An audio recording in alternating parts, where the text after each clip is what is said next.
In dieser Episode von La Felicita Stories, ich kletter auf den Turm von Scopello, eine kaputte Brücke und tolle sizilianische Natur. Hallo und willkommen aus Sizilien. Diese Insel hat hunderte Kilometer Mittelmeerküste, Aussicht auf imposante Bergketten und auch im Winter gutes Wetter mit viel Sonne und Wärme. Okay, ich weiß, heute sieht es ein bisschen scheiße aus, aber das muss ja auch mal sein. Und das Ganze gepaart mit toller italienischer Kultur. Also ein idealer Ort zum Überwintern für alle, die mit ihren VW-Bussen, Vans und Wohnmobilen Vollzeit durch Europa reisen. Aber ist das auch so? In dieser Episode werde ich versuchen herauszufinden, ob Sizilien eine paradiesische Insel ist oder, nach unserem letzten Video zu beurteilen, einfach nur eine riesige Müllhalde.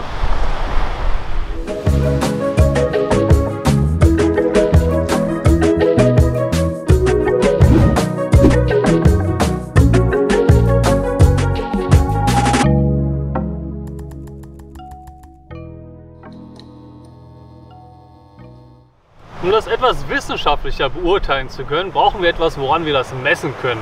Und die ideale Maßeinheit sind Plastikflaschen. Wir könnten auch Kondompackungen nehmen, die fliegen nämlich auch überall rum. Aber ich finde, Plastikflaschen sind eine tolle Maßeinheit, weil die sollten eigentlich gar nicht in der Umwelt rumfliegen. Kann man super recyceln, sollten also im Rohstoffkreislauf bleiben. Also schauen wir mal, wie viele Plastikflaschen ich hier auf meiner Reise im Nordwesten von Sizilien finden werde. Und die ich gestern auf dem Weg vom Einkaufen gesehen habe, die zählen wir mal nicht mit, weil dann wären wir schon bei 1 Million und das Video wäre vorbei. Aber hier haben wir schon mal 1, 2, 3, 4, 5, 6, 7, 8, 9, 10, 11, 12, 13, 14, 15, 16, 17. Ach so, und wie in der vorgezogenen Weihnachtsepisode bin ich immer noch solo unterwegs. Es ist jetzt Anfang Januar, also Happy New Year. Und wir hatten ja damals, glaube ich, in Rom gesagt, dass sich unsere Pläne irgendwie noch ändern und wir die Griechenland-Fähre vielleicht umbuchen müssen. Das ist auch so gekommen. Laura ist nämlich jetzt in Spanien, macht dort für 2 Monate einen Job bei einer NGO für Seenotrettung. Ich hatte mich gleichzeitig für Sea-Watch, für die Wintermission zur Verfügung gestellt. Die Crew war aber schon voll, deswegen bin ich jetzt für die 2 Monate mit dem Van auf Sizilien geblieben. Und im Februar fahren wir dann mit der Fähre weiter nach Griechenland. Geht schon weiter. Also jetzt erstmal Sizilien. Ich bin im Nordwesten der Insel. Da links diese Spitze, da ist San Vito lo Copo und auf diesem Berg möchte ich auch noch wandern. Daneben ist der Zingaro Nationalpark und auf dieser Seite Castelmare del Golfo, eine kleine Fischerstadt, und die schaue ich mir jetzt zuerst mal an. So. Noch mehr. So, zu Fuß ist ein bisschen weit, aber die 2-3 Kilometer mit dem Fahrrad sind schnell gemacht. Und auf dem Weg kann ich natürlich auch noch mal schauen, ob ich noch ein paar Plastikflaschen sehe. Ja, hier ist schon die erste Plastikflasche. Kondomverpackung. Noch eine Plastikflasche. Noch eine. Noch eine Plastikflasche. Noch eine Plastikflasche. Plastikflasche. Kondomverpackung. Kondomverpackung. Plastikflasche. Unterhose. Und noch eine Plastikflasche. Na, das geht ja schon gut los. Ein holpriger Beginn einer spannenden Reise der sizilianischen Küste entlang. Vor mir lagen kleine Bilderbuchstädte, tolle Wanderwege durch die Natur und Berge und atemberaubende Badebuchten. Aber es gab schon das erste Problem. Ja. Es scheint so, als wäre die Brücke eingestürzt. Neben dem Müll sind die Straßen auch etwas problematisch. Grobe Faustregel, je kleiner die Straße, desto katastrophaler. Und Italien ist natürlich auch leider dafür bekannt, dass ab und zu mal Brücken einstürzen. Und es gibt leider auch keine Alternativroute. Entweder 10 Kilometer Umweg oder über die Autobahnbrücke. Da kann ich aber nicht mit dem Fahrrad rüber. Nachher mit dem Van, und ich hoffe, dass dann die Brücke wenigstens hält. Oder ich könnte versuchen, am Strand lang zu laufen. Das geht vielleicht. 1, 2, 3, 4, 5, 6, 7, 8, 9, 10, 11. Okay, versuchen wir jetzt mit dem Strand. Das Komische an den Stränden hier ist, dass hier überall immer so viel Bambus rumliegt. Das ist echt überall, den ganzen Strand lang. Und ich frage mich, wo das herkommt, ob irgendwann mal so ein riesen Bambusfrachter untergegangen ist. Oder ja, irgendwie wurde das angeschwemmt, weil wachsen tut das hier auf jeden Fall nicht. Und an jedem Strand ist dann so ein riesen Wall aus komischem Bambusgehölz. Plastikflasche, Plastikflasche, Plastikflasche, Plastikflasche.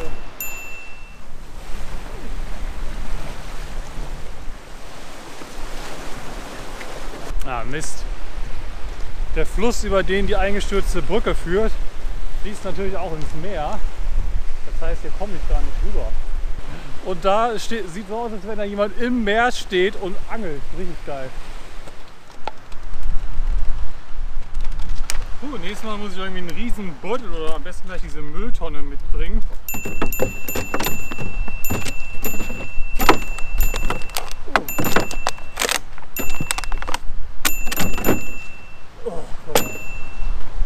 Ja, also leider nichts mit Castelmare del Golfo. Aber ja, dann der nächste Stop. Scopello, ein Stück weiter. Soll irgendwie eine schöne kleine Stadt sein. Mal schauen, ob ich da hinkomme. In Italien gibt es ziemlich oft so öffentliche Wasserauffüllstellen. Das ist ziemlich cool. Sehr praktisch und ich konnte sogar den Schlauch anschließen und den Wassertank jetzt auffüllen. Aber natürlich hier auch 1, 2. Ja. Hier ist, glaube ich, voll der coole Aussichtspunkt auf die Stadt. Und was für ein geiler alter VW. Wow, was eine Aussicht. Sieht wie eine ganz coole Stadt aus, also schade, dass ich da jetzt nicht hin konnte. Aber gut, man muss auch nicht jede Stadt sehen.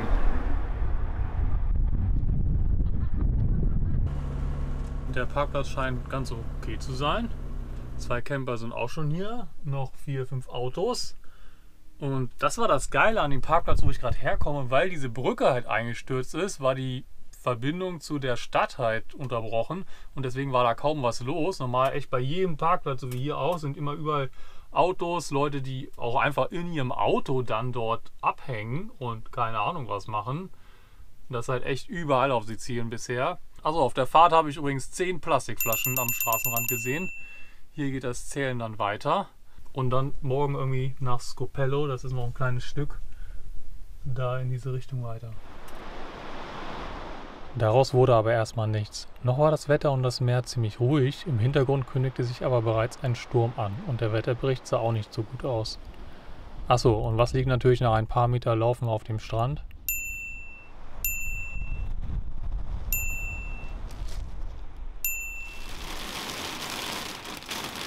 In der Nacht wurde es ziemlich windig und es kam der heftigste Regen und auch Hagel, und zwar nicht von oben, sondern durch den Wind fast horizontal von vorne. Der nächste Tag startete mit einem Regenbogen und mit noch etwas. Das erste, was ich am Morgen sehe, eine Plastikflasche. Das Wetter war immer noch sehr stürmisch und nicht wirklich für einen größeren Ausflug geeignet. Verrückt, wie sich das Wetter ändern kann. Gestern war das Meer noch richtig ruhig, da dachte ich schon so, oh, kann man noch mal mit dem Paddleboard rausgehen. Ui. Und jetzt hier der ganze Strand überspült, meterhohe Wellen, mega windig, geht richtig ab.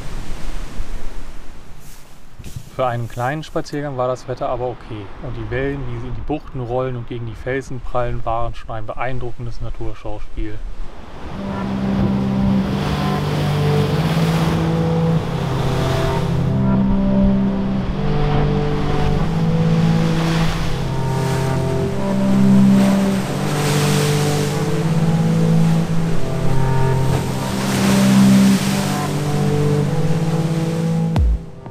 Und selbst hier, in der ziemlich verlassenen Bucht.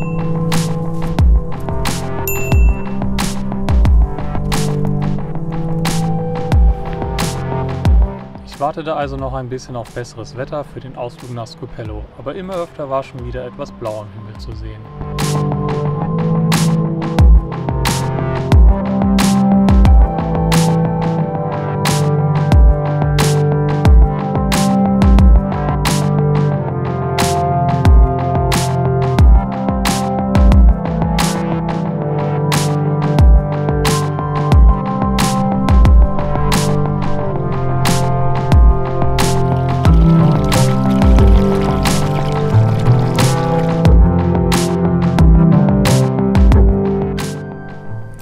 In der kleinen süßen Stadt Scopello und hier ist echt gar nichts los. Aber so ist das wohl außerhalb der Saison. Alles zu. Hier sind eigentlich ganz viele Restaurants und so und Touri-Shops, aber es ist alles zu und es ist echt wie ausgestorben. Wenn ich nicht wüsste, dass das irgendwie so eine Touri-Stadt ist, dann hätte ich es nicht gemerkt, weil hier einfach nichts los ist. Achso, und auf dem Weg habe ich 156 Plastikflaschen gefunden. Und der Weg waren nur so 3 Kilometer vom Parkplatz hierher. Und erst waren das halt so die üblichen Plastikflaschen am Straßenrand, die die Leute halt aus dem Fenster schmeißen. Habe ich halt auch schon ein paar Mal gesehen, so, oh, ich fahre jetzt los. Ah, Moment, die Plastikflasche muss noch weg. Fenster auf. Und dann geht's los. Aber dann kam die große Überraschung. So, ich bin hier bei einem super Beispiel, was mit der sizilianischen Müllabfuhr nicht funktioniert. Ich meine, was ist, wenn dein Müll nicht abgeholt wird? Dann kann man ihn natürlich nicht zu Hause für immer lagern, dann bringt man den irgendwo hin. Zum Beispiel hierher. Hier wohnt jetzt direkt niemand, deswegen stört es keinen. Kleiner Bach und dann fängt halt irgendwer an und dann schmeißen einfach irgendwann alle ihren Müll hier rein. Ja, und richtig cool, dass es hier ein Tauchgeschäft gibt, weil unten am Wasser, da wo diese Felsen auf dem Wasser ragen und diese alte Thunfischfabrik, was auch immer ist, da ist das Wasser plötzlich ziemlich tief und das heißt, da gibt es, glaube ich, ziemlich viele Fische und ja, irgendwie gut zum Schnorcheln, zum Tauchen. Also bei besserem Wetter und im Frühling oder Sommer kann man hier auf jeden Fall wahrscheinlich eine richtig geile Schnorchel-Tauch-Exkursion buchen. Und als nächstes gehe ich mal auf diesen Turm hoch.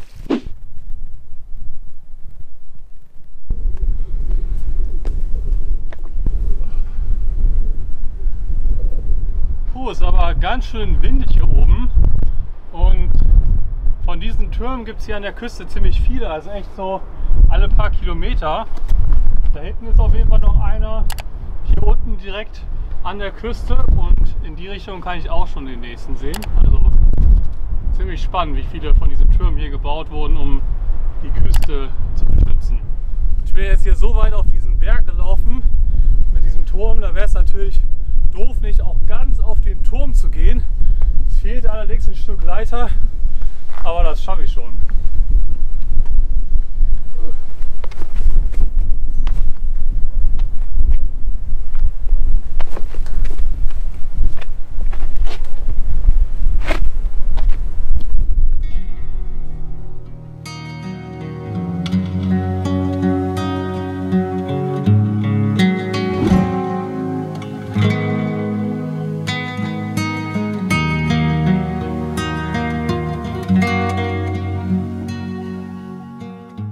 Jetzt war das Wetter endlich wieder so, wie ich es von Sizilien kenne, sonnig und warm, also der perfekte Tag für den Ausflug in das Zingaro Naturreservat. Auf dem Weg machte ich noch schnell eine Aufnahme von der alten Thunfischfabrik und dieser tollen Bucht. Seitdem dies ein Drehort für Oceans 12 war, ist es allerdings voll das Touri-Highlight von Scopello. Dementsprechend ist auch der Eintrittspreis zu diesem Privatgrundstück. Aber es war eh geschlossen, deshalb jetzt in das Naturreservat. Willkommen im Zingaro Naturreservat. Und zwar ist es das erste Naturreservat in Sizilien überhaupt. In den 70ern sollte hier an der Küste entlang eine Straße gebaut werden. Da hat sich die Bevölkerung dagegen ausgesprochen und protestiert und daraufhin wurde es zum Naturreservat erklärt. Und ich wollte Sizilien nochmal die Chance geben mit dem ganzen Müll. Weil wenn jetzt, also im Naturreservat sollte es ja eigentlich alles sauber sein und ordentlich und die Leute sollten ihren Müll mitnehmen. Deswegen schaue ich mal, wie das hier aussieht. Ja, und der Park besteht aus diesem 7 Kilometer langen Küstenstreifen und es gibt 3 Wanderwege entlang. Man kann entweder unten an der Küste lang laufen, wo ich jetzt gerade bin, und dann kommen überall so Buchten, das ist richtig schön, da kann man schwimmen gehen. Oder halt ein bisschen weiter höher in den Bergen, da gibt es dann so Grotten. Oder wer richtig fit drauf ist, der kann auch ganz oben auf dem Berg langlaufen.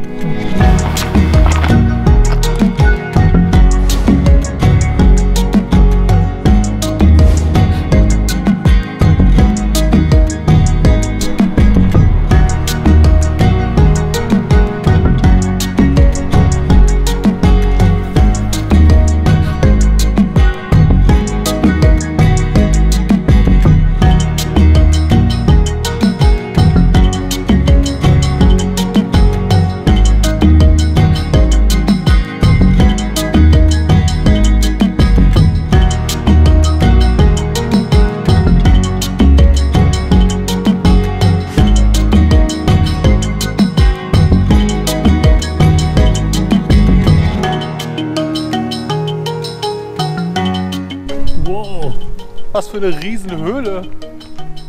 Wow.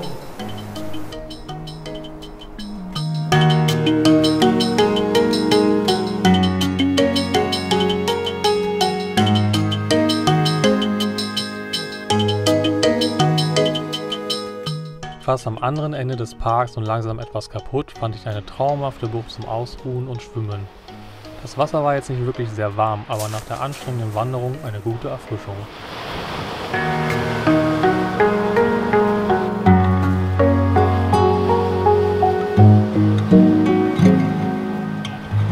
Als Fazit muss ich sagen, dieses Naturreservat ist richtig schön. Schöne Buchten, das Meer, Berge, tolle Aussicht und kein Müll und keine Plastikflaschen. Wow, Sizilien kann es doch. Also es zeigt, dass wenn man mit dem Van hier rumreist für 1-2 Monate und auch mal an Orten ist, die nicht so touristisch sind, dann fällt einem das auf jeden Fall mehr auf.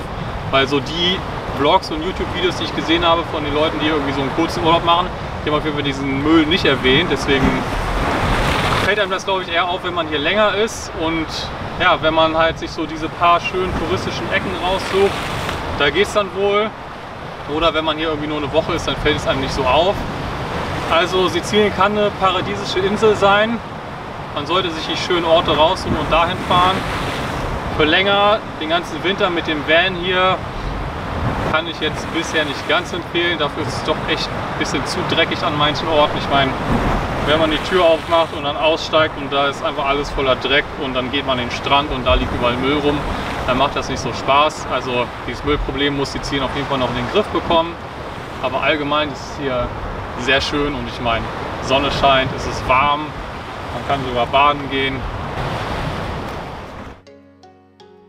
Und im nächsten Video, ich mache Feuer, oh Gott, kletter auf einen Berg und schlafe unter den Sternen. Das aber alles beim nächsten Mal, also erstmal vielen Dank fürs Zuschauen.